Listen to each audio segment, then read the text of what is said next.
አዶናይ good luck my brother እግዚአብሔር ካንተ ጋር ይሁን በርታ ቱር የምታረግ ከሆነ ቱር አድርግ እየበረታ ፕሊዝ እዛ ላይ የምትገቡ ግን ቪዲዮ አትቅረጹ ለምን ሌላም ቦታ የሚሄደውና የሚናገረው ነገር ተመሳሳይ ሊሆን ስለሚችል የምትወዱት ከሆነ በጣም የምታከብሩት ከሆነ ቪዲዮ ቀረጻ ባይኖር ጥሩ ተግባባ የምታከብሩት ከሆነ በቃ ሰምታችሁ ሌላውም ደግሞ ወርዝ የሚያደርገውን ሰምቶ ቢያደርግ ይሻላል ሌላው በነፃ ያገኘው እሱ የሚለውን አይዲያ አይዝረፉት አይዲያው አይዘረፍ ተግባባ አይዲያው መዘረፍ የለበትም ብዬ ማመን ሰው ስለሆንኩኝ የራሱ አይዲያ ነው ገብታችሁ ተምራችሁ ወይም ደግሞ ተግባብታችሁ ውጡ ሰፖርት አድርጋችሁ ትውጡ ከዛ ምንድነው ሌላም ቦታ ቱር ሲያደርግ ያንን ነገር እንዲናገር እንዲደረግ ነው አዘርዋይዝ ግን ቪዲዮ ከለቀቃችሁ ሌላ ቦታ ሲሄድ ስራው ይጠፋበታል አድራ አረ እጥፍማ የስራው ባህሪ ነው ይሄ እንትን ካልሆነ ሌላው ምንድነው የነ መንሱር ነገር እግዚአብሔር ይሁናችሁ መንሱር እዛው የዙምባቤ ነው ምን ሀገር የነበርክበት ቦታ ይሻል ነበር የኔ አባት መንሱር ወንድማችን ውስጥ ያውቀዋል ቀድሞ ተነግሮሃል የመንሱሬ ቀድሞ ተነግሮ ነበር ኢንቨስት ላረግ ነው ሄድኩት ምናምን አልክ መንሱሬ ወይኔ አንተ ስከሳ ውስ መንሱሬ መቼ ነው እውነት የምታወራው የኔ አባት መቼ ይሆን ቡርኪና ፋሶ ለኢንቨስት ላረግ ነው ለቢዝነስ ነው ምን ይቅርብ ይሄ ነገር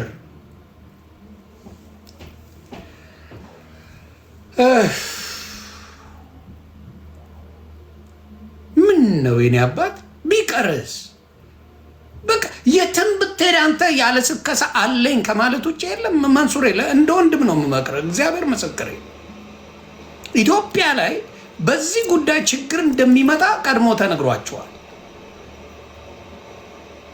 ቡርኪና ፋሶ ገብተ ኢንቨስት ላደርግ ነው ቡርኪና ፋሶ ብለህ ይህን ሰገጤ ህዝብ ትነደዋል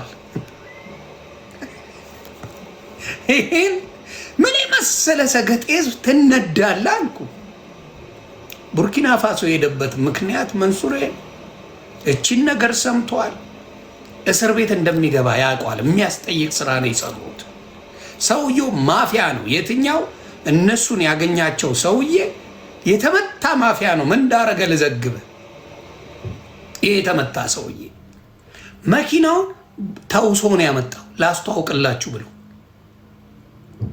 የተመታ ሰው የሆነ ቻፓ ከፈለ ላስተዋውቅላችሁ ብሎ ነገራቸው እነዚያ ያውቁ በኢትዮጵያ ምን አገባቸው ቻይናዎች ምን አስመለከታቸው ላስተዋውቅላችሁ በደንብ ይገዛል ምናምን አለና የሀገር መኪና አምጥቶ እነ ሰራዊት ፍቅሬ እነ ሰለሞን ቦጋለን መንሱር ጀማልማ እንዲሁ አየር ላይ የሚሰክስ ሰው ነው ምድር ላይ እንኳን አይቀመጥም ኢየሱስ አክስ ሰማይ ላይ ሁላ የሚሰክስ ይመስለኛል እነ ካሊዶን ምናምን ሰበሰበና በቃ ያው መጥቷል መኪናው ምናምን ብለው አወዛግቦ ነጩ ቴምፒፕ አበሻ ደግሞ ምስኪን ህዝብ ነው በቀላሉ የምታጭበረብረው በዓለም ላይ እንደ ኢትዮጵያዊ የለም በቀላሉ እኔ እንዲህ በየምተኛው እግዚአብሔር ይመስገን ሰውን አጭበርብሬ ስለማላውቅ እግዚአብሔር በሚያውቀው አላጭበረብርም ያራድዬ ልጅ ያራዳ ልጅ አጭበርባሪ አይደለም ለምን ለአንድ እንጀራ ብለ በሰቀቀን መኖር የለብህም እኔ እንደዛ ነው ማምነው ለአንድ እንጀራ ብለ በሰቀቀን አትኖር ሀብታም መባልን የሚወዱ ብዙ ሰዎች አሉ ስማችሁ ሲጠፋን ያየ ነው አንዳቸው ሀብታም ነን ብላችሁ ስማችሁ ያልጠፋ የለም ሀብታምነት ለራስ ጉራ አፈር ከደሜ ከተታችሁ ብዙ ኢትዮጵያውያን አላችሁ የሀብታም ስሙን ይወዱታል እኔ አባቴ ደሃ በለኝ ይጠቅመኛል ሌባ ግን አትለኝም I think we good ዮኒ ማኛ ሌባ አትልም ዳ ይሻለኛል አያስከስሰኝም ትሰክሱና መጨረሻችሁ ሲጣራ ሌባ ናችሁ ትባላላችሁ ሌባ። እኔ አሁን ሰራዊት ፍቅሬ የምወደው የማከብረው አርቲስት ነው።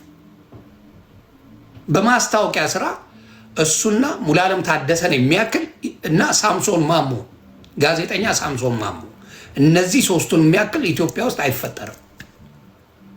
ዴር ነምበር ዋን ሳምሶን ማሞ ጋዜጠኛው፣ እንዲሁም ይቅርታ እንትናንም ወደዋለሁ ፕሮቴስታንት ነው እንዲያውም ማቦይ ጥላሁን ጉግሳ። ጥላሁን ጉግሳም በጣም ጎበዝ ነው። እኔ ይመቸኛል ጥላሁን ጉግሳ። አላይክ ዳት ጋይ። የሚሰሩት ማስታወቂያ ጠዋት ከምችታው ሲነሱ አኳፍረሽን ያስታውሱ ገለመሌ ምናምን አርመምበር ደስ ይባላል አሉ። ሌሎችም ግን እኔ ትዝ የሚሉኝን ነው የምናገረው። እኔ አስታውስ ማስታወቂያቸው ልጆችን ለማዝናኛ ይሸጥ ነበር ኢትዮጵያ ላይ። ያን ያህል ማስታወቂያቸው የገነነ ነው። ማጭበርበር እያለ ደፍረው ሰሩ እነዚህ ሰዎች። በፍጹም ነው። ይሄ ሰው መጣ፣ በውሰት መኪና መጣ፣ በቃ ወዲያው ነው የሚደርሰው አለ። አዋከበ፣ ጊዜ ቀነቀጠሮ አስያዘ። ያንን ክፍያ ቀድሞ ከፍሏል። የኢትዮጵያ ሕዝብ ፋርሸት እንደሆነ ያውቃል። በርካሽ የሆነ ነገር ይሸጥልሃል ሲባል ሮጦ ገንዘቡን የሚሰጥ ነው በእምነት። ገስዋት ይሄ ምስኪን ሕዝብ ተበላ። ለምን? በእኛ ባህል ሰው ማመን አለ። በፊት እኮ አሜሪካን ሀገር የሚኖሩ የድሮዎቹ ሲነግሩኝ እግዚአብሔር ምስክር የሆነ 2000፣ 3000፣ 5000 ዶላርም ለቤተሰብ ስጥልኝ ብሎ ስልክ ነው የሚሰጠው። ገንዘቡን ሰጥቶ ነው የሚሄደው። አሁንም ድረስ አለ። የሆኑ ዶክመንቶች የሆነ ነገር እባክህ ለቤተሰብ ስጥልኝ ተብላ ከዚህም ይዘህ ትሄዳለህ፣ ከዛም ይዘህ ትሄዳለህ። አታውቀውም። እምነት ኢትዮጵያ ውስጥ በጣም ነበረ። በጣም እምነት ነበረ ኢትዮጵያ ውስጥ። መተማመን ነበረ። መተማመን ኤክስትሪምሊ መተማመን ስለነበረ ይሄንን ነገር ባህላችንን ቶሎ ለማስቀረት ከባድ ነው። እዚህ ሀገር ሁሉ ነገር በጽሁፍ ነው አባቴ፣ ሁሉ ነገር በጽሁፍ ነው። ጽሁፍ አለ፣ ትፈራረማለህ። ይህን ሰጥቻለሁ፣ ይህን ወስጃለሁ። ገስዋ አንድ ነገር ቢሆን ኮርት ነው የምትቀርበው። ቀልድ የለም። እና የነ መንሱር ጥፋት ነው ካላችሁኝ በፍጹም አይደለም። ደግሞ ሰውየው ስማርት ነው። መንሱር ጀማል ሶሻል ሚዲያ ላይ ተጽዕኖ ፈጣሪ ስለሆነ ስለሚያውቁ ገስዋ አንተማ ማናጀር ነህ አሉት። የሆነ ፍንቴክ ላይ ምናምን ነገር በቃ ትቀውጠዋለህ አሉት። መንሱሬ ደግሞ ታውቋታላችሁ። ሳክስ ከእሷ ነው የምትገዛው ራሱ።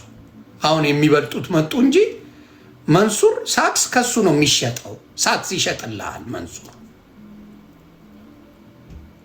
ተግባባል። እና መንሱር ደስ አለው። በቃ የሆነ ቻፓ ምናምን ተመቸው። የሳክስ ጌታው መንሱር ጀማል። እንደዛ አይነት ሳክስ ኢትዮጵያ ላይ አይደፈርም ነበረ። መንሱሬ በግብዳው ጀመረው ሳክሱን ያለምንም ሀሳብ። ፕሌን እገዛለሁ ምናምን አይነት ጭቡቴዎች ሳክስ ነው የሚሰክሰው። ይሄ መኪና ምናምን አይደለም። የመጀመሪያ ኢትዮጵያ ፕሌን እገዛለሁ ብሎ መኪና የሌለው መንሱር ጀማል ነበር። በአድናቂው ነኝ እኔ። የመጀመሪያ ኢትዮጵያዊ ፕሌን በቅርብ አመጣለሁ ብሎ የገዛ መኪና የሌለው ሳክሰኛ መንሱሬ ናት። በጣም ብቃት አላት። ያሳምናል። ጎበዝ ነው። በቃ ትሰክሳለህ ማለት ነው ጥግ ድረስ። እና ምን ሆነ ችግሩ ምንድን ነው? አሁን መንሱርን ያዙት። ኮሜርሻል ፕራይቬት ጀት እኮ ነው ገዛለሁ ያለው። እንደዚህ አይነት ድፍረት ደስ ይላል። ዋጋውን ራሱ I don't think he googled it። ፕራይቬት ጀት ምን ያህል እንደሆነ የት እንደሚያስቀምጠው የት ቦታ ሊሆን እንደሚችል ምናምን አላወቀም። ምንም አያውቀውም። ዝም ብሎ ይሰጣል አድርጎ። በሱሱ እኮ ሳክስ ችግር የለውም እንዲያደርጋለሁ እንዲህ ምናምን ይኖራል፣ ግን ጥቅም የለው። የአዲስ አበባ ላይ ስከሳ የሚችለው ቺክ ላይ ብቻ ነው። አልዋሽም። አዲስ አበባ ቶር ሲጠባል እንጂ ይሄ በዚህ ወጥቼ እንደዚህ ምናምን አደባባይ ላይ ወጥቶ የሚሰክስ አንድ ሰው አታመጣም። ብሪንግ ወን አንድ የሆነ መላጣ የሆነ ዋባ የስ ወይ ፊቱ ስታየው ራሱ የቤት ልጅ ነው የሚመስለው።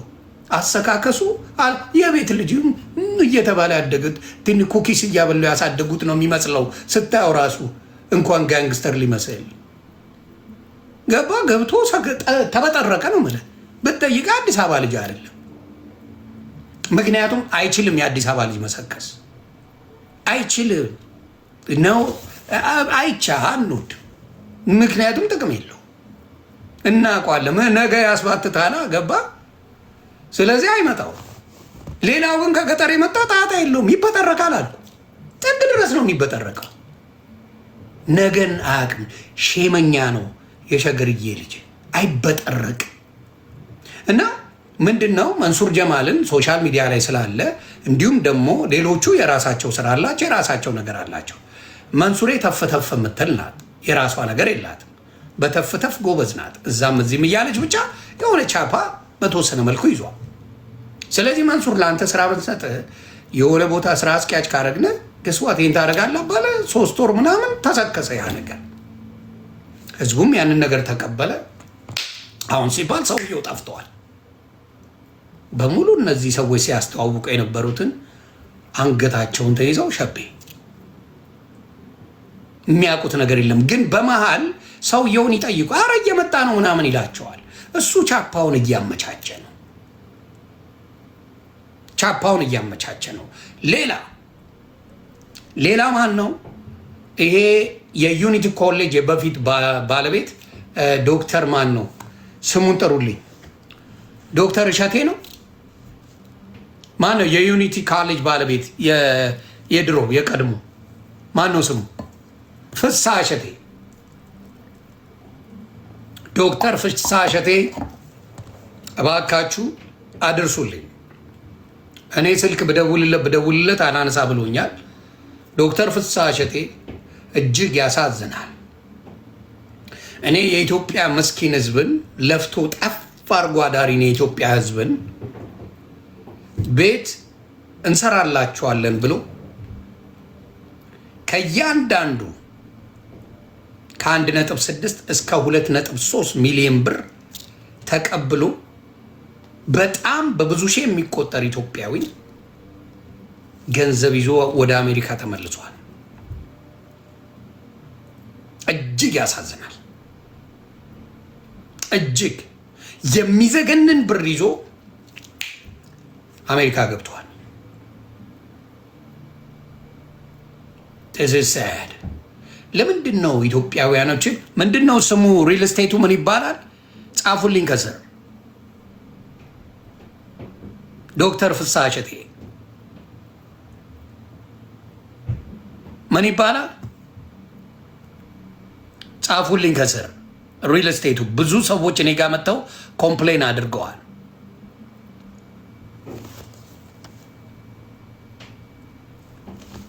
ማን የሚባል ነው? ቆይ አንዴ።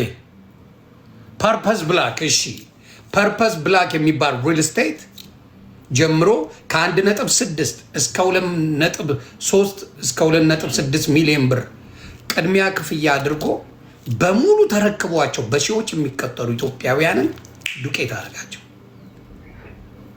በሙሉ ፐርፐስ ብላክ የሚባል ሪል ስቴት አምጥቶ በሙሉ አድርጎ እኔ ተጠይቄ ነበር። እግዚአብሔር ምስክሬ የሆንዬ ብለው የኔ የሚወዱኝ ጓደኞቼ ቺተራ ሳንቲም ናት ይህን ኢንቨስት አድርገህ እንደ ከዲያስፖራ ሄደን እኔ አላምንም አልኳቸው።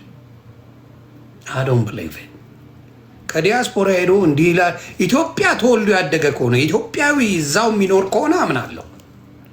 እኔ እመን ካልከኝ ሰንሻር ሪል ስቴትን አምነዋለሁ። ብርሃነ ሳሚ መሰለኝ ሳሚ ብርሃን ነው። ሰንሻይን ሪል ስቴት ሳሚ ነው አለ። ሳሚሻ ይመችሽ ያራዳለች። ሳሚ በጣም ጎበዝ ነው። ሳሚ ጋር ምንም እንደዛ አይነት ሰፋጣ የለ ምን የለ በሪል ስቴት እና ከድሮም ጀምሮ ለዘመናት ነው የሰራው ኢትዮጵያ ላይ። አንድም ስሙ ሲጠፋ በሪል ስቴት ሰምቼ አላውቅም አንድም ቀን። ሌሎቹም ኢትዮጵያ ላይ የተሰሩ ካሉ ምንም ችግር የለው። እየተሰራ ቢውልድ እየተደረገ ከሆነ ችግር የለው። ቢውልድ ያልተደረገ አይዲያ ላይ ሰው እንዴት ገንዘቡን ኢንቨስት ያደርጋል? መሬቱ ያልተገዛ ምድር ላይ የሌለ ፎቁ ያልተጀመረ ላይ ለምንድን ነው ሰዎች እየመጣችሁ እዛ ነገር ላይ የምታረጉት? ምድር ላይ ያላያችሁትን ነገር ሐሳቡን ብቻ ገዝተናል ብላችሁ ብራችሁን